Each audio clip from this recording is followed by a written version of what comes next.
మొదటి పేతురు వ్రాసిన పత్రిక చూడండి, 5వ అధ్యాయము 5వ వచనం. 5వ అధ్యాయము 5వ వచనం. చిన్నల్లారా, మీరు పెద్దలకు లోబడి ఉండుడి.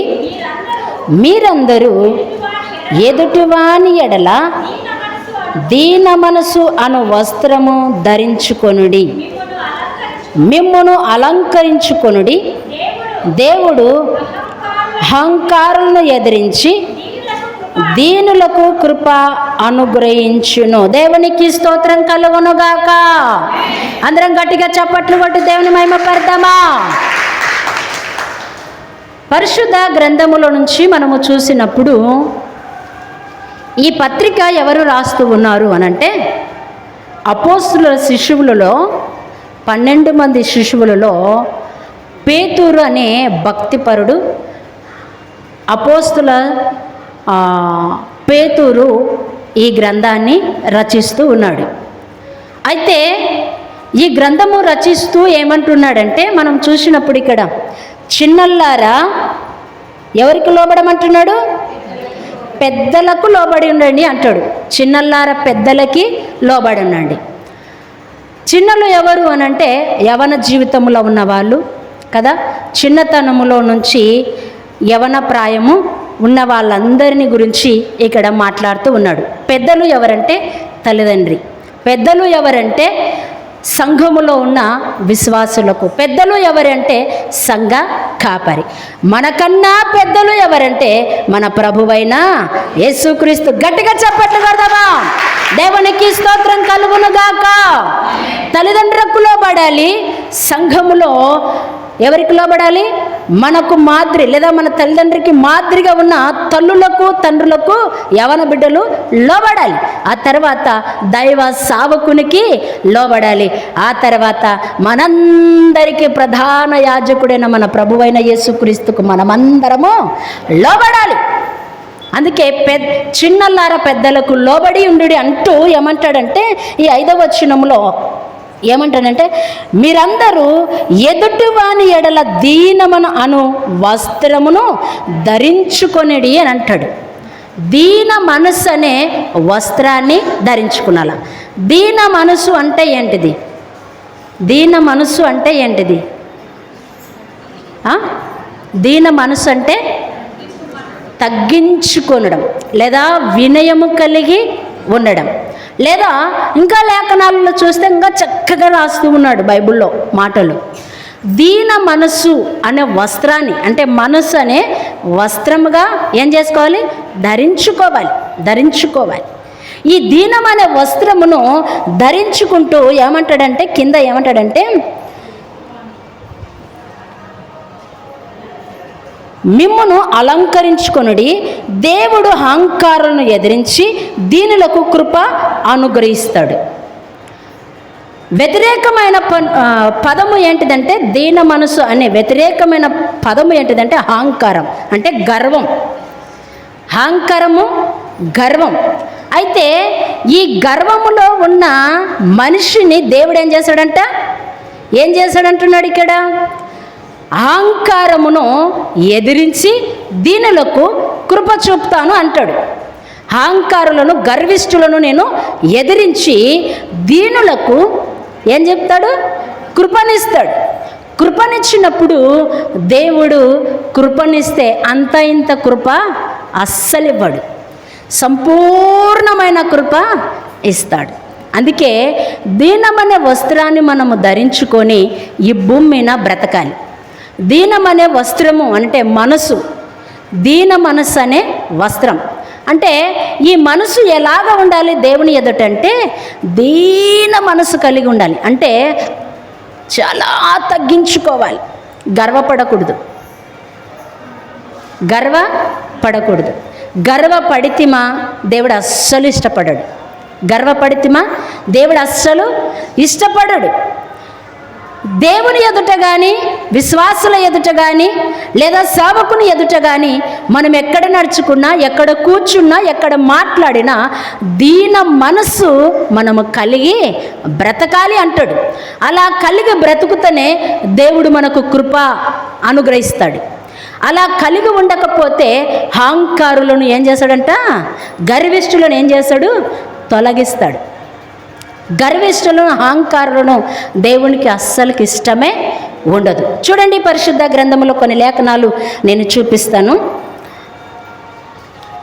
సామెతల గ్రంథం చూడండి, సామెతల గ్రంథం 3వ అధ్యాయము, సామెతల గ్రంథం 3వ అధ్యాయము, సామెతల గ్రంథం 3వ అధ్యాయము 34వ వచనం, 34వ వచనం. అపహాసకులను ఆయన అపహాసించును, దీనుని ఎడల ఆయన దయచూపును. దేవునికి స్తోత్రం కలుగును గాక. అపహాసకులను దేవుడు ఏం చేస్తాడు, అపహాసిస్తాడు. ఎవరైతే అపహాసంగా మాట్లాడుతూ ఉంటారు, కొంతమంది ఏం చేస్తూ ఉంటారంటే ఎదుటివాని ఎదుట మనం మాట్లాడేటప్పుడు ఏం చేస్తారంటే అపహాసంగా మాట్లాడతారు, అపహాసము చేస్తూ మాట్లాడతారు. అయితే దేవుడు కూడా పేతురు పత్రికలో ఏమని మాట్లాడుతున్నాడంటే, మీ ఎదుట ఉన్న మనిషితో ఎలా ఉండాలంట, దీనమనే మనసును కలిగి ఆ మనసును వస్త్రంగా ధరించుకోవాలి, అలంకరించుకోవాలి అని మాట్లాడతాడు. అయితే ఎవరైతే అపహాసము చేస్తారో, ఎవరైతే అవహేళనగా మాట్లాడతారో దేవుడు వారిని కూడా అలాగనే చేస్తాను అంటున్నాడు. ఇక్కడ అలాగనే చేస్తాను. ఎవరైతే అపహాసిస్తారో నేను కూడా వారిని అపహాసం చేస్తాను. కింద వచ్చినము ఏమంటాడంటే, కింది లైన్లో దీనుని ఎడల ఆయన ఏం చెప్తాడు, దయ చూపిస్తాడు, కనికరిస్తాడు, ప్రేమిస్తాడు. అయితే మనము కూడా ఎదుటివాణిలో మాట్లాడేటప్పుడు ఏం కలిగి ఉండాలంటే దీన మనస్సు అనే వస్త్రాన్ని ధరించుకొని నాకంటే వాళ్ళు గొప్పవాళ్ళు అనే ఎంచతట్ట ఉండాలి. ఏం కలిగి ఉండాలి? ఈ పేతురు పత్రికలో మనం చూపించినప్పుడు, చదువుకున్నప్పుడు ఆ మాట మనకు అర్థమవుతుంది. ఎదుటివాడు మన ముందు ఉన్నప్పుడు వాణ్ణి మనకంటే గొప్పవాళ్ళుగా ఎంచాలంట, మనకంటే గొప్పవాళ్ళుగా. చూద్దామా? చూడండి, లేఖనాలు చూడండి. అదే సామెతల గ్రంథం చూడండి, అదే సామెతల గ్రంథం 11వ అధ్యాయము 2వ వచనం చూడండి. అహంకారము వెంబడి అవమానము వచ్చును, వినయము గల వారి యొద్ద జ్ఞానమున్నది. దేవునికి స్తోత్రం కలుగునుగాక. అహంకారుల ఎదుట ఏముంటుందంట? అహంకారము వెంబడి అవమానం వస్తుంది. ఎవరికైతే గర్వము ఉంటుందో వారికి ఏం కలుగుతుంది? అవమానం కలుగుతుంది. అందుకే దేవుడు గర్వంగా ఉండకూడదు అని మాట్లాడతాడు. గర్వంగా ఉండకూడదు. ఎలా గర్వంగా ఉంటారు అని నేను చెప్పగలుగుతానంటే, ఇప్పుడు ఒక ఆయమ పాట పాడింది అనుకోనండి, సపోజ్ మీకు అర్థం కావడానికి చెప్తున్నా. ఒక ఆయమ పాట పాడింది. ఈ పాట ఆమె కంటే నేను చాలా బాగుపడతా, ఆమె కంటే ఈ పాట నేను ఇంకా చాలా బాగుపడతా అనంటే అందులో ఏముంది? ఆమె మనసులో ఏముంది? గర్వం, అహంకారం. అలా అనుకోకూడదు అని దేవుడు అంటున్నాడు ఇక్కడ. అలా అనుకోకూడదు. ఎందుకు అనంటే దేవుడు పరిశుద్ధ గ్రంథములో మనము చూసినప్పుడు అపోస్తలుడైన పౌలు రాసిన గ్రంథాలు చదివితే గనక ఎప్పుడు వినయమే, ఎప్పుడు దీన మనసే, ఎప్పుడు తగ్గించుకునే వచనాలనే ఆయన ఎక్కువ రాశాడు. అంటే ఎప్పుడు మన హృదయంలో అహంకారం కానీ గర్వము కానీ రాకూడదు. నేను ఆమె కంటే బాగా పాడుతానంటే నీలో ఇంకా గర్వము చావలేదు, ఇంకా నువ్వు ఇంకా గర్వాన్ని అహంకారాన్ని విడిచిపెట్టలేదు, ఇంకా దీన మనస్సు అనే వస్త్రాన్ని ఇంకా నీవు ధరించలేదు అని అర్థం. ఆ వస్త్రాన్ని ధరించలేదు కనుకనే నీలో ఇంకా అహంకారం ఉంది, నీలో ఇంకా గర్వం ఉంది, నీలో ఇంకా ఏముందంటే ఆ అహంకారము వెంబడి ఏమొస్తుందంట? ఏమొస్తుంది అంటున్నాడు ఇక్కడ? అవమానం తెచ్చుకునే స్థితిలోనే ఉన్నావు. ఇంకా ఆ స్థితిలోనే ఉన్నావు. ఆ స్థితిని గనక నువ్వు మార్చుకుంటే నువ్వు చాలా ధన్యురాలవు. దేవునికి స్తోత్రం కలుగునుగాక. ఇంకో లేఖన భాగం చూద్దాం. చూడండి, అదే సామెతల గ్రంథం 15వ అధ్యాయము 33వ వచనం.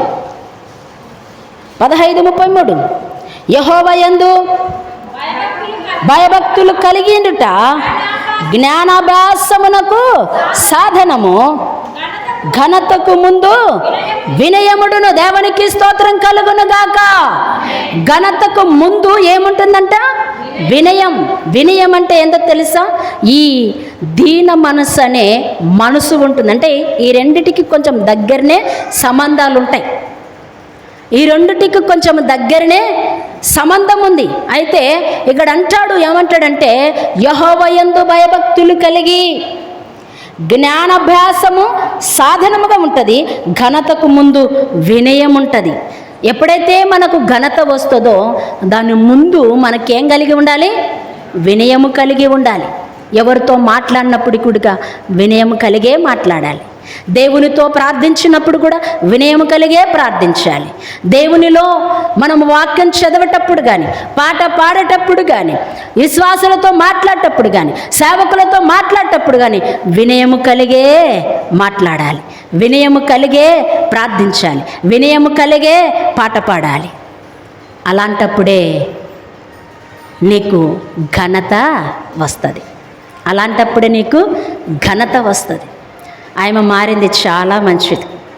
ఆమె క్రియలు మారాయి, మాట మారింది కదా, నడివడిక మారింది. దేవుని ఎరిగిన తర్వాత ఒకప్పుడు గర్వం ఉండే, ఒకప్పుడు అహంకారం ఉండే, ఇప్పుడు దీన మనసు అనే వస్త్రాన్ని ఆమె ధరించుకునింది గనక ఆమెలో గర్వము లేదు, అహంకారము లేదు, వినయము నడుస్తూ ఉంది అంటాడు. గట్టిగా చెప్పట్లు కొడదామా? దేవునికి స్తోత్రం కలుగునుగాక. ఘనత మనకు రావాలంటే మన మొదటిది ఎలా ఉండాలి? వినయం ఉండాలి. అప్పుడే దేవుడు చక్కటి జ్ఞానం చేత మనల్ని నడిపిస్తారు. ఇంకొక లేఖన భాగం చూద్దాం. చూడండి, పరిశుద్ధ గ్రంథంలో నుంచి జెఫన్యా గ్రంథం చూడండి.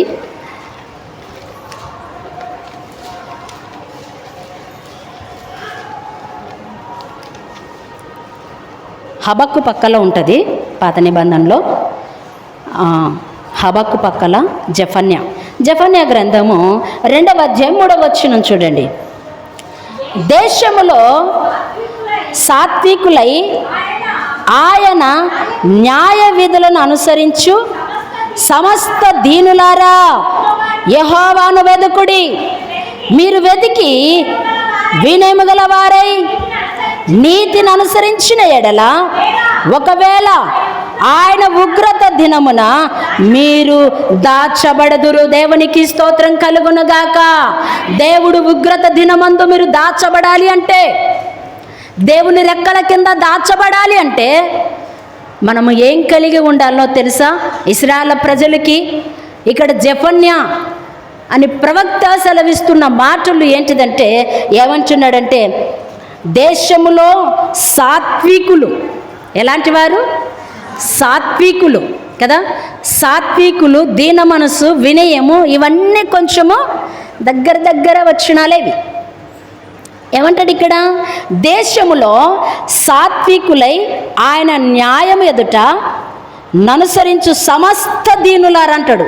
దీనులు అంటే తగ్గించుకోవడం. సమస్తమైన దీనులారా యెహోవాను వెదుకుడి. మీరు వెదికి వినయము గల వారి నీతిని అనుసరించిన ఎడల ఒకవేళ ఆయన ఉగ్రహత్త దినమందు మీరు దాచబడుదురు అని అంటాడు.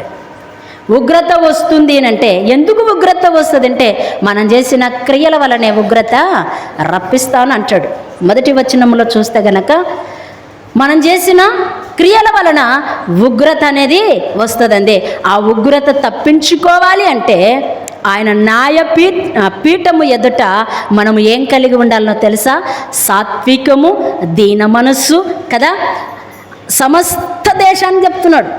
మనందరికీ కాదు, మన గ్రామానికి కాదు, సమస్త దేశంలో ఉన్న ప్రజలందరికీ చెబుతూ ఉన్నాడు. అందుకే మనం ఏం కలిగి ఉండాలంటే దీన మనస్సు అనే వస్త్రాన్ని మనం ధరించుకుంటే ఉగ్రత దినాన ఆయనలో మనని దాచుకోగలుగుతాడు. దేవునికి స్తోత్రం కలుగునుగాక. ఇంకో లేఖన భాగం చూద్దాం. చూడండి, ఫిలిప్పీలకు రాసిన పత్రిక 2వ అధ్యాయము. ఫిలిప్పీలకు రాసిన పత్రిక 2వ అధ్యాయము 3వ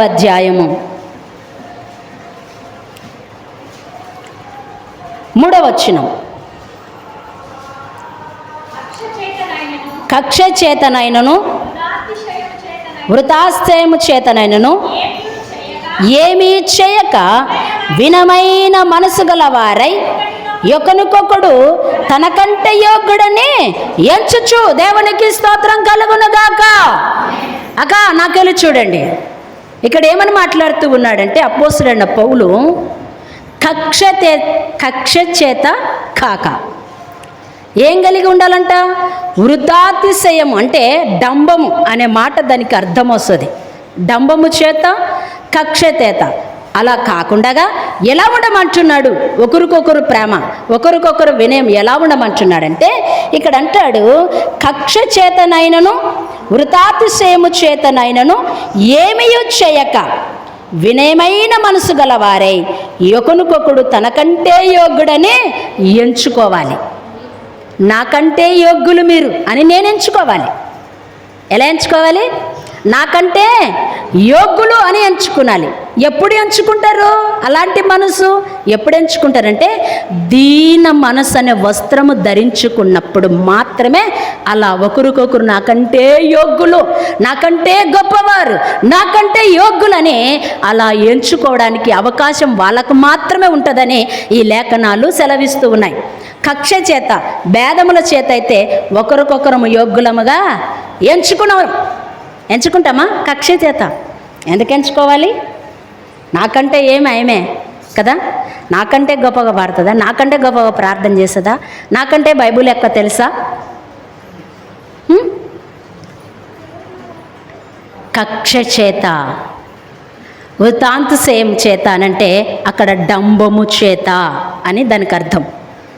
డంబము చేత కానీ కక్ష చేత కానీ ఇలాంటి పనులు చేయకూడదు. మళ్ళీ ఎలాగ చేయాలి అని అంటే కింద అంటాడు, వినయమైన మనసు గలవారమై ఒకరికొకడు తనకంటే యోగ్యుడని ఎంచుకోవాలి. నాకంటే యోగ్యురాలు ఆ స్త్రీ, నాకంటే గొప్పగా పాట పాడుతుంది, నాకంటే మంచి ప్రవర్తన ఉంది, నాకంటే పాడగలదు, ప్రార్థన చేయగలదు. అందరి విషయాలలో ఎక్కడైనా కూర్చున్న విషయంలో బహు జాగ్రత్త కలిగి మాట్లాడుతుంది అని ఒక సాక్ష్యము కలిగి ఉండాలి. గట్టిగా చప్పట్లు కొడదామా? దేవునికి స్తోత్రం కలుగునుగాక. ఇలాంటి మనసు నాకంటే యోగ్యులని ఎప్పుడు వస్తుందంటే దీన మనసు అనే వస్త్రము ధరించినప్పుడు మాత్రమే వస్తుంది. నాకంటే వాళ్ళు యోగ్యులు అని. ఎవరైనా కానీ విశ్వాసులు కావచ్చు, లేదా అక్క చెల్లెళ్ళు కావచ్చు, అన్న తమ్ముళ్ళు కావచ్చు, లేదా సేవకులు కూడా కావచ్చు. నాకంటే ఈ సేవకుడు గొప్పవాడు, నాకంటే ఈ సేవకురాలు గొప్పది అనని ఈ దీనమనే వస్త్రాన్ని, ఆ మనసును మనం ధరించినప్పుడు ఇలాంటి మాటలు మనము మాట్లాడగలుగుతాం. ఇంకో లేఖన భాగం చూడండి పరిశుద్ధ గ్రంథంలో కొలసీలకు రాసిన పత్రిక, అక్కడనే కొలసీలకు రాసిన పత్రిక 3వ అధ్యాయము 12వ వచనం. 3వ అధ్యాయం 12వ వచనం. కాగా దేవుని చేత ఏర్పరచబడిన వారును పరిశుద్ధులను ప్రియులైన వారికి తగినట్టు మీరు జాలిగల మనసును, దయాలుత్వమును, వినయమును, సాత్వికమును, దీర్ఘశాంతమును ధరించుకునుడి. దేవునికి స్తోత్రం కలుగునుగాక. అందరం గట్టిగా చప్పట్లు కొడదామా? చూడండి, ఇవన్నీ కలిపి నేను చెప్పినట్టు వల్ల ఈ వచనములో ఉన్నాయి. ఇవన్నీ ఒకదాంతో ఒకటి ముడిపడే ఉన్నాయి. ఏమంటున్నాడు ఇక్కడ కొలసీలకు రాస్తూ అపోస్తలుడైన పౌలు ఏమంటాడంటే, కాగా దేవుని చేత ఏర్పరచబడిన వారును పరిశుద్ధులను ప్రియులైన వారికి తగినట్టుగా మీరు జాలిగల మనసు ఉండాలి. ఎవరికి ఉంటుంది జాలిగల మనసు అంటే, దీన మనసు అనే వస్త్రాన్ని ధరించిన వారికి మాత్రమే జాలిగల మనసు ఉంటుంది. ఆ తర్వాత రెండోది ఏమంటుంది ఇక్కడ? ఏముంటుంది అంటున్నాడు? తగినట్టుగా మీరు ఏమంటాడు? దయాలత్వము, వినయము, సాత్వికము, దీర్ఘశాంతము మనం ఏం చేయాలా? ధరించుకోవాలి. వీటిని వస్త్రములు ఎలాగైతే, ఇది నేను బహు విలువ పెట్టి కొనుక్కున్నాను, ధరించుకుంటున్నాను అని ఎలాగైతే సంతోషముతో ఆనందముతో మనము ధరించుకొని కదా ఆనందిస్తామో, వీటన్నిటినీ ఏం చేయాలంట? ఏం చేయాలా? ధరించుకునమంటున్నాడు. వీటన్నిటినీ ధరించుకునమంటున్నాడు. అలా ధరించుకుంటే దీనమనే మనసు అనే వస్త్రాన్ని మనము ధరించుకున్నట్టు. అలాగ ధరించుకునకుండగా గర్వంగా అహంకారంగా మనం బ్రతికితిమా, వీటన్నిటికీ చాలా దూరం ఉన్నట్టే. వీటన్నిటికీ చాలా దూరం ఉన్నట్టే. ఎలాగనంటే ఇక్కడ అంటాడు, జాలిగల మనసు లేనట్టే, దయాత్వము లేనట్టే, వినయము లేనట్టే, సాత్వికము లేనట్టే, దీర్ఘశాంతము లేనట్టే. ఇవన్నీ ఎవరిలో ఉన్నవి అనంటే ప్రభువైన యేసుక్రీస్తులో ఉన్నాయి. దేవునికి స్తోత్రం కలుగునుగాక. అందుకే అపోస్తలుడైన పౌలు ఏమంటాడంటే, నేను క్రీస్తుని పోలి నడుచుకున్నాను, మీరు నన్ను పోలి నడుచుకునండి అని అంటాడు. ఇంకా వచనములు మనం చూస్తే కనుక ఏమంటాడంటే, అపోస్తలుడైన పౌలు ఏమంటాడంటే, నేను ఇప్పుడు జీవించువాడను ఇంకా నేను కాదు, నాయందు జీవించువాడు మన ప్రభువైన యేసుక్రీస్తే అంటాడు. ఇప్పుడు నేను జీవించువాడను ఇంకా నేను కాదు, ఇంకా నేను కాదు. మరి నాలో ఎవరు జీవిస్తున్నారంటే ప్రభువైన యేసుక్రీస్తు నాలో జీవిస్తున్నాడు అంటున్నాడు. దీన మనసు అనే వస్త్రం ధరించుకున్న ప్రతి ఒక్కరము ఇలాగనే మాట్లాడాలి. ఎలాగా? నేను జీవించువాడని ఇంకా నేను కాదు, నేను భూమి మీద బ్రతుకుతూ ఉన్నాను, అయితే నేను జీవించువాడని నేను కాను, కానీ నాలో క్రీస్తు జీవిస్తూ ఉన్నాడు. ఎలా క్రీస్తు జీవిస్తున్నాడంటే, క్రీస్తు మనసు కలిగి, క్రీస్తులో ఉన్న జాలిగల మనసు, దయగల మనసు, కనికరము కలిగే మనసు, వినయము కలిగిన మనసు, ఆయన అధికారముతో ఉండి కూడా, ఆయన ప్రభువయ్యుండి కూడా, ఆయన రాజులకు రాజయ్యుండి కూడా, ఆయన భూమి మీద ఉన్నప్పుడు ఎలా బ్రతికాడు? మనిషిని పోలికగా భూమికి వచ్చి కదా ఎలాగా బ్రతికాడంటే, తను తాను తగ్గించుకొని రిక్తునిగా చేసుకొని అతడు జాలిగా, ఎంత హేళన చేసినా, ఎంత అవమానము చేసినా అతడు చక్కని బ్రతికాడని లేఖనాల ఆధారం మనము చూడగలుగుతూ ఉన్నాం. అందుకే అపోస్తలుడైన పౌలు అలాగా మాట్లాడడానికి కారణం ఏంటంటే, ప్రభువైన యేసుక్రీస్తు మాత్రమే నాలో జీవిస్తూ ఉన్నాడు అనని. అందుకే అలాంటి మనసు అపోస్తలుడైన పౌలు బ్రతికి ఉన్నాడని అక్కడ మనకు తేటగా రాయబడి ఉన్నది. చూద్దాం ఇంకొక లేఖన భాగం చూడండి. తీతు పత్రిక చూడండి. తీతు పత్రిక 3:2 3వ అధ్యాయం 2వ వచనం.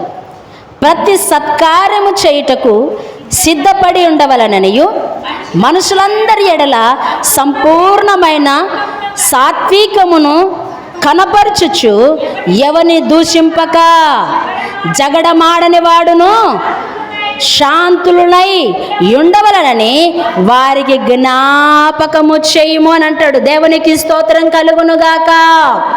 ఇక్కడ తీతుకు పత్రిక రాస్తూ అపోస్తలుడైన పౌలు ఏమని మాట్లాడుతూ ఉన్నాడంటే, ప్రతి సత్కారము చేయుటకు, సత్కార్యం అంటే ఏంటిది? సత్కార్యం అంటే మంచి కార్యాలు, మంచి క్రియలు, మంచి పనులు కదా. అలాంటి సత్కార్యములు చేసేటప్పుడంట ఎలా ఉండమంటున్నాడంటే, ఇక్కడ ఇదిగో ప్రతి సత్కారము చేయుటకు సిద్ధపడి ఉండవలెను, మనుషులందరి ఎడల సంపూర్ణమైన సాత్వికం, సంపూర్ణంగా రావాలి. కొరతగా ఈనాడు చాలామంది మన మధ్యలో చూస్తే, మన గ్రామంలో కాదు దేశమంతా ప్రపంచమంతా చూస్తే గనక ఎలా ఉంటున్నారు? సంపూర్ణంగా మనతో మాట్లాడుతున్నారా? సంపూర్ణంగా మనతో నటిస్తూ ఉన్నారా? సంపూర్ణంగా మన యందు క్రియలు కలిగి ఉంటున్నారా? లేదండి, డాంబికమే.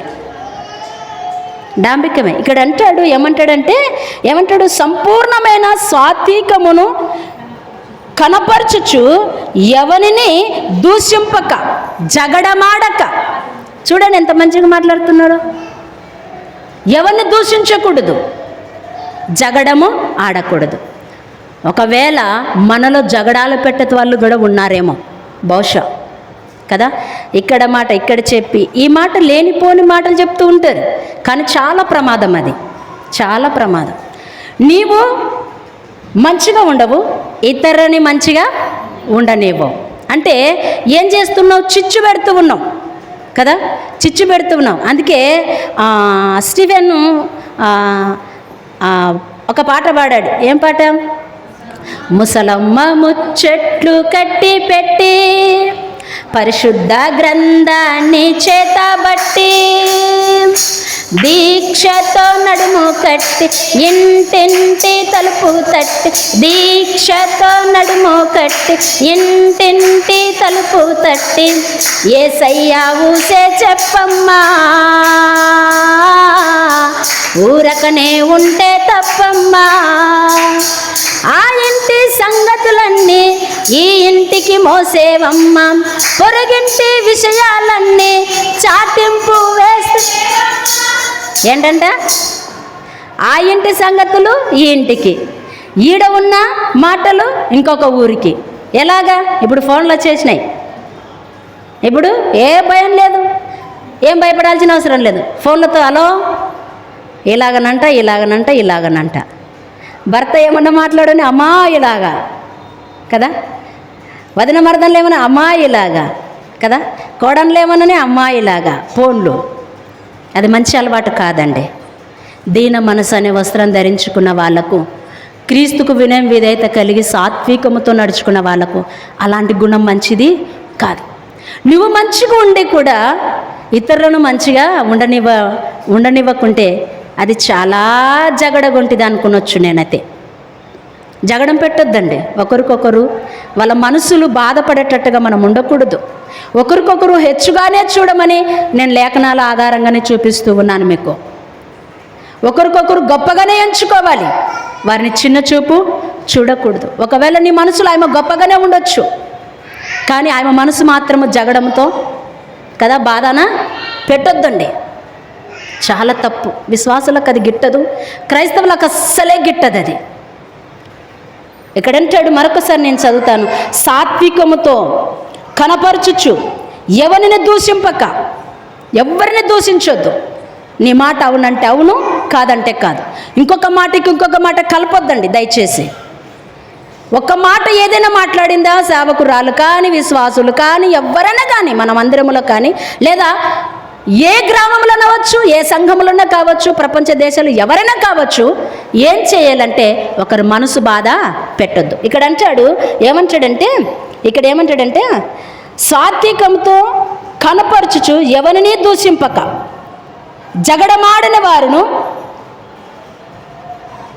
ఏమంటాడు కింద శాంతులై. అంటే శాంతిని కూడా కోల్పోచేసే మనుషులు మన మధ్య ఉంటారు. అంటే మనకున్న శాంతి సమాధానాన్ని ఏం చేశారు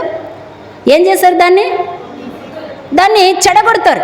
మనం శాంతితో ఏదో నెమ్మదితో ఏదో ఉంటాం, కానీ దాన్ని ఏం చేస్తారంటే చెడగొట్టే శాస్త్రాలు చాలామందికి ఉంటుంది. ఆ బుద్ధులుగా విడిచిపెట్టాల క్రైస్తవులే, ఆ బుద్ధులుగా విడిచిపెట్టాల. అందుకే ఇక్కడ అంటాడు శాంతులై ఉండవలనని వారికి ఆజ్ఞాపించుము తీతు అని అపోస్తలుడైన పౌలు మాట్లాడుతున్నాడు. అందుకే ఎవరిని ఆ రీతిగా జగడము కానీ దూషణ కానీ వాళ్ళలో ఉన్న కొంచెం శాంతి కూడా మీరు ప్రశాంతమైన మనసు కూడా కల్లోలము చేయొద్దండి, కల్లోలము రేపొద్దండి. అది మంచిది కాదు. ఒకవేళ నువ్వు అనుకుంటావు నేను గెలిచినానులే, వాళ్ళు చూడడం లేదులే, నేను చెప్పేసానులే అని. చూసేవాడు ఒకడు ఉన్నాడు. తస్మా జాగ్రత్త. ఆయన నుంచి ఎవ్వరము తప్పించుకోలేను. నేను కూడా తప్పించుకోలేను ఆయనతో. నేనందరూ మనుషులను కళ్ళు కప్పేవారమేమో, మనుషులు చెవులను వినిపించుకోకుండా వినలేదేమో అనుకుంటాం, కానీ ఒక ఆయన ఎదుట పడ్డామా తోలు తీస్తాడు. ప్రతిదానికి నీవు లెక్క చెప్పాలి, బైబిల్లో ఉంది. ప్రతిదానికి లెక్క చెప్పాలి, జాగ్రత్త. అందుకే దీన మనస్సు అనే వస్త్రాన్ని ధరించుకుంటే ఇలాంటి జగడగొంటి మాటలు రావు కదా, దూషణ మాటలు రావు. జాగ్రత్త కలిగి బ్రతకాలి. ఇంకో లేఖన భాగం చూపించి నేను చాలిస్తాను. చూడండి, కొన్ని 3 ఉన్నాయి. ఆ లేఖనాల భాగాలు చదివించి నేను చూపిస్తాను. యాకోబు పత్రిక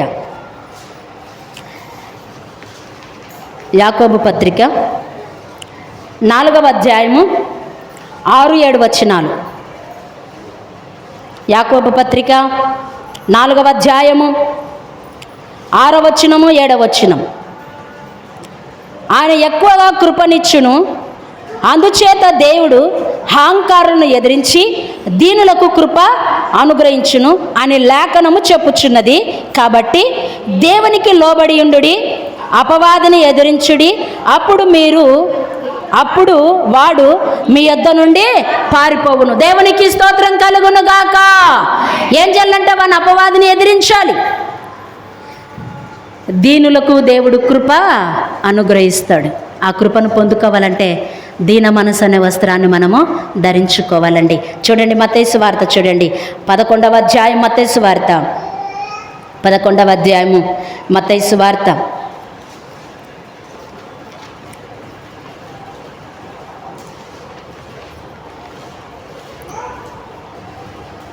29వ వచనం. నేను సాత్వికుడను, దీన మనసు గలవాడను గనక మీ మీద నా కాడి ఎత్తుకొని నా యొద్ద నేర్చుకొనుడి, అప్పుడు మీ ప్రాణములకు విశ్రాంతి దొరుకును. ఏలనగా నా కాడి సులువుగా, నా భారము తేలికగా ఉన్నది. దేవునికి స్తోత్రం కలుగునుగాక. ప్రభువైన యేసుక్రీస్తు భూమి మీద ఉన్నప్పుడు మాట్లాడుతున్న మాటలు ఇవి.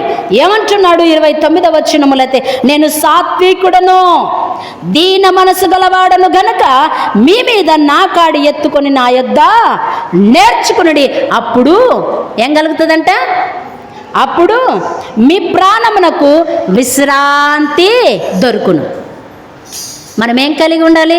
మన ప్రభువైన యేసుక్రీస్తు ఎలాంటి వాడు? సాత్వికుడు, దీన మనసు కలిగినవాడు. ఆ దీనమన అనే వస్త్రాన్ని లేదా ప్రభువైన యేసుక్రీస్తునే మనము ధరించుకుంటే జగడానికి కానీ ఎలాంటి దానికి మనము చోటు ఇవ్వము. అపవాదికి మన హృదయంలో చోటు ఇవ్వము. అందుకే ప్రభువైన యేసుక్రీస్తు అంటాడు, నేను సాత్వికుడను, దీన మనసు గలవాడను గనక మీ మీద నా కాడి ఎత్తుకునుడి అంటాడు. ఏం కాడెత్తుకోవాలి?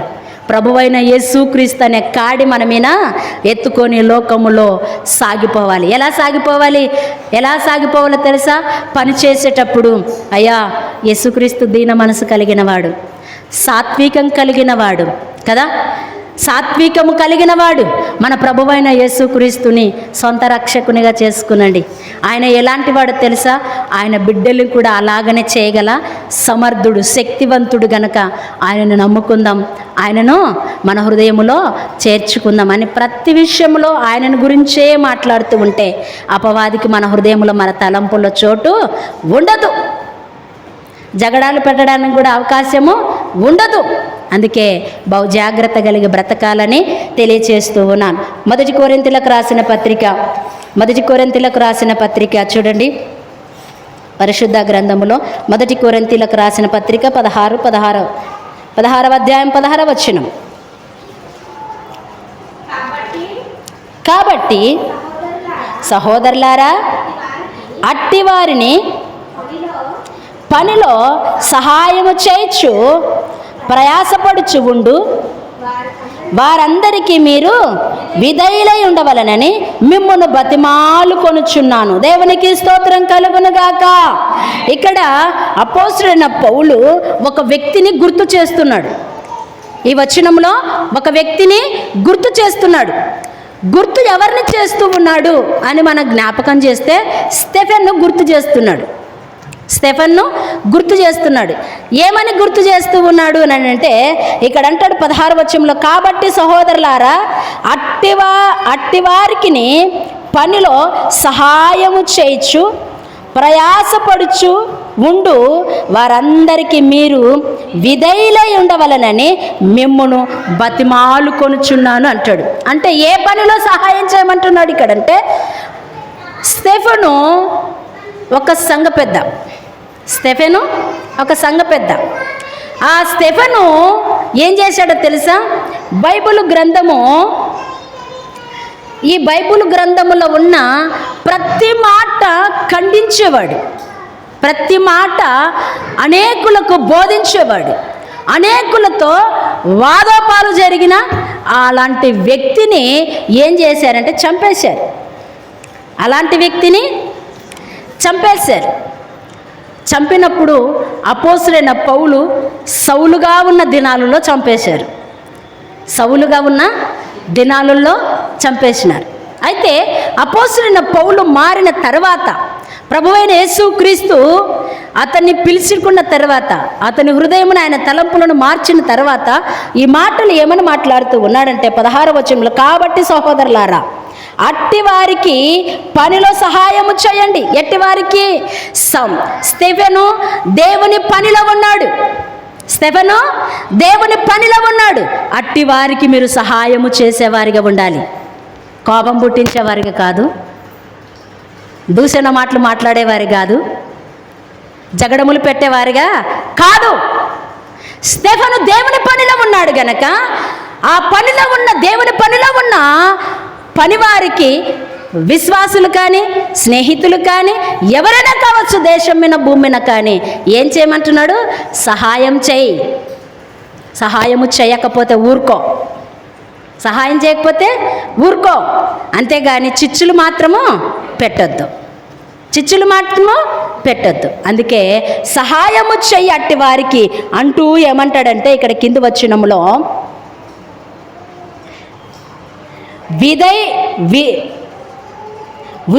విధేయులై ఉండమంటున్నాడు. విధేయులై ఉండమంటున్నాడు అంటే విధేయత అంటే తగ్గించుకునే మనసు. వాళ్ళకు వినయం విధేయత కలిగి నువ్వు వాళ్ళ ఎదుట బ్రతుకు అట్టి వారితో అనని మాట్లాడుతున్నాడు. అందుకే మనం ఇప్పుడు ఎలాగున్నామో ఒకసారి పరీక్ష చేసుకుందాం. దేవా, నిజంగా దేవుని పనిలో సేవ చేసేవారికి నేను సహాయకరంగా ఉన్నానా, లేదా వాళ్ళకు ఒక ప్రోత్సాహకరంగా, లేదా వారి పనిలో ఏదైనా చేసే సహాయకరంగా, లేదా ఏదైనా కానీ నేను చేసేదానిగా ఉన్నానా? ఈ దీన మనసు అనే వస్త్రము ధరించుకున్న బిడ్డలకు ఏదైనా నొప్పించే వాలిగా ఉన్నానా? కదా, నొప్పించేదానిగా ఉన్నాను. నేను ఎలా ఉన్నాను ప్రభువా అని ఒకసారి మనము ప్రశ్న చేసుకుందాం. చూడండి, పరిశుద్ధ గ్రంథములో ఒక లేఖన భాగం చూపించి నేను చలిస్తాను. ఎఫెసీలకు రాసిన పత్రిక 4వ అధ్యాయము 4వ అధ్యాయము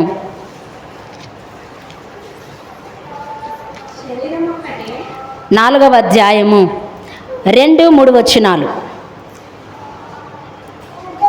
2-3 వచనాలు. ఐక్యమును కాపాడుకొనుట యందు శ్రద్ధ కలిగిన వారై ప్రేమతో ఒకరికొకడు సహించుచు మీరు పిలువబడిన పిలుపునకు తగినట్టుగా దీర్ఘశాంతముతో కూడిన సంపూర్ణ వినయముతోనూ సాత్వికముతోనూ నడుచుకునవలనని ప్రభును బట్టి ఖైదీనైన నేను మిమ్మును బతిమాలు కొనుచున్నాను. దేవునికి స్తోత్రం కలుగును గాక. గట్టిగా చప్పట్లు కొడదామా? ఏమంటున్నాడు? మిమ్మల్ని బ్రతిమాలు కొనుచున్నాను. ఇలాంటి గుణములు కలిగి ఉండండి. ఒకరికొకరు గొప్పగా ఎంచుకునండి కదా, ఒకరికొకరు గొప్పగా ఎంచుకునండి. ఇక్కడ అంటున్నాడు, ఏమంటున్నట్టే ఐక్యం. ఐక్యం అంటే ఐక్యత. సంఘములో ఐక్యత, కుటుంబముల ఐక్యత, సమాజముల ఐక్యత, సంఘ పెద్దల ఐక్యత కదా. ఈ రీతిగా ఐక్యత కలిగి ఉండాలి అని ఇక్కడ ఈ మాటల్లో తెలియజేస్తున్నాడు. ఐక్యమును కాపాడుకున్న యందు శ్రద్ధ కలిగిన వారై ప్రేమతో ఒకరికొకడు సహించుచు మీరు పిలువబడిన పిలుపునకు తగినట్టుగా దీర్ఘశాంతము కూడిన సంపూర్ణ వినయముతో సాత్వికతో నడుచుకునవలనని ప్రభును బట్టి ఖైదీనైన నేను మిమ్మలను బ్రతిమాలు కొనుచున్నాను అంటాడు. ఎందుకు నేను ఖైదీని అన్నాడు అపోస్తలుడైన పౌలు కదా. ఆయన చాలా శ్రమలు పడ్డాడండి. ఇంకొకటి ఏంటంటే ఈయన విషయంలో ఇక్కడ జ్ఞాపకం చేసుకుంటే ప్రేమ కలిగి ఉండమంటున్నాడు. ప్రేమ కలిగి ఒకరి యందు ఒకరు ప్రేమ కలిగి ఉండమంటున్నాడు. ఆ ప్రేమ ఎవరిలో నుంచి చూశాడు ఆయన అంటే ప్రభు అయిన యేసుక్రీస్తులో నుంచి చూశాడు. ప్రభు అయిన యేసుక్రీస్తు ఎన్ని మాటలు మాట్లాడినా వీరేం చేస్తున్నారో వీరు ఎరగరు గనక వీరిని క్షమించము కదా. ఉమ్ము వేసిన మరలా బదులు ఏమీ మాట్లాడలా, చెంపలు పెట్టి కొట్టినా ఏమీ మాట్లాడలా. గొర్రెపిల్ల బొచ్చు కత్తరించు వాని ఎదుట ఏ రీతిగైతే ప్రభు అయిన యేసుక్రీస్తు మౌనముగా ఆ గొర్రెపిల్ల ఒక వ్యక్తితో ఉన్నదో ప్రభు అయిన యేసుక్రీస్తు కూడా ఆ కలవరి సిలువలో కొట్టేటప్పుడు కానీ హింస పెట్టేటప్పుడు కానీ మౌనంగా అయిపోయాడండి. మౌనంగా అయిపోయాడు. అందుకే ఆయన ప్రేమ వెల్లడి అయ్యింది. ఆయన ఎంత ప్రేమమూర్తో కలవరి సిలువలో ఆ ప్రక్క ఈ ప్రక్క దొంగలు కూడా గమనించారు కదా. అందుకే ఒక దొంగ అన్నాడు, ఏమన్నాడు? యేసు నీ రాజ్యంలో వచ్చినప్పుడు నన్ను జ్ఞాపకం చేసుకో అనని మాట్లాడాడు కదా. అందుకే ఆయన ప్రేమ ఎలాంటిదో అనేకులు రుచి చూచారు. అందుకే ఈనాడు మనం కూడా దేవుని ప్రేమ ఎలాంటిదో కనుక్కొని మనము ఒకరికొకరు సాత్వికము కలిగి దీన మనసు కలిగి కదా వినయ మనసు కలిగి ఒకరికొకరు ప్రేమ కలిగి ఐక్యముగా ఉండాలని ప్రభు అయిన యేసుక్రీస్తు నామమున మీ అందరికీ తెలియచేస్తూ ఉన్నాను. ప్రభు అయిన యేసుక్రీస్తు ప్రేమ స్వరూపి కనుక మనం కూడా ఒకరికొకరు ప్రేమ కలిగి వినయం విధేయత కలిగి బ్రతుకుదాం. దేవుడు మన కొరకు తను తాను తగ్గించుకొని రిక్తునిగా దాసుని స్వరూపము ధరించుకొని ఒక్కడి తక్కువ 40 దెబ్బలు మన కొరకు కొరడాతో కొట్టబడ్డాడు, చెంపలు పెట్టి కొట్టి మనం చేసిన చెడు తలంపుల కొరకు తన తలకు ముళ్ళ కిరీటము వత్తించుకున్నాడు. మనం చేసిన చేతులు కాళ్ళ పాపము కొరకు తన కాళ్ళు చేతులకు 6 ఇంచు మేకులు కొట్టించుకున్నాడు. ప్రక్కలో బల్లెపు పోటు పొడిపించుకున్నాడు. ఇదంతా ఎవరి కోసానంటే మన కొరకే, మనం చేసిన పాపముల కొరకు, మనం చేసిన అతిక్రమముల కొరకే. అయితే ప్రభు అయిన యేసుక్రీస్తు అంటాడు కదా, ఏమంటాడంటే పాపముల చేత అపరాధముల చేత చచ్చిన మనము క్రీస్తుతో కూడా మనల్ని బ్రతికించాడు. అందుకే ఆయన మనని క్రీస్తుతో కూడా మనల్ని బ్రతికించాడు గనక ఆయన సత్య సువార్తను అనేకులకు ప్రకటిద్దాం. దీనమనే మనసు అనే వస్త్రాన్ని మనము ధరించుకుందాం. దేవుడి కొద్ది మాటలు మనందరి వెనుకల్లో దేవుడు దీవించి ఆశీర్వదించి బలపరచునుగాక. ఆమెన్. అందరం తలలోంచుదాం, కళ్ళు మూసుకుందాం, ప్రార్థన చేసుకుందాం. కృపా సత్య సంపూర్ణమైన తండ్రి, నీ పాదాల కొందనాలు స్తోత్రాలయ్యా. ఇంతవరకు నా తండ్రి ప్రభా మీరు నడిపించిన విధానానికై నీకే కృతజ్ఞత ఆస్తుతి స్తోత్రాలు ప్రభా, నీ కొందనాలయ్యా. దేవా వినిన మాటలన్నింటినీ మా అందరి హృదయాలను నీరు కట్టి ఫలింపచేయండి. ఒకరికొకరు గొప్పగా వెంచుకున్నామంటున్నావు. అహంకారమును ఎదిరించి దీనులకు నేను కృపణిస్తానంటున్నావు. ఇదిగో దూషణ మాటలు రాకుండగా, జగడమాడకుండగా సాత్వికంతో వినయముతో విధేయతతో అయా దీర్ఘశాంతముతో నడుచుకున్నామని మీరు సెలవిస్తూ ఉన్నారు. అయా అలాంటి మనసు కలిగిన వారు అయా దేవా నా తండ్రి ప్రభా ఐక్యముగా ఉంటారని మేము చూడగలిగితిమి నాయన. ఐక్యము కలిగి ఉంటే అయా ప్రేమ, సంతోషము, సమాధానము అయా నా తండ్రి నీతి ఫలములు ఎన్నో ఉన్నాయి తండ్రి. నీకే స్తోత్రములు, వందనాలు. నీ లేఖనములు అయా మా కొరకు దాచి ఉంచినందుకు నీకు కృతజ్ఞతాస్తుతి స్తోత్రాలు. ఏనాడు నా తండ్రి ప్రభా మా అందరితో మీరు మాట్లాడిన విధానానికై నీకే కృతజ్ఞతాస్తుతి స్తోత్రములు చెల్లిస్తూ ఉన్నాను.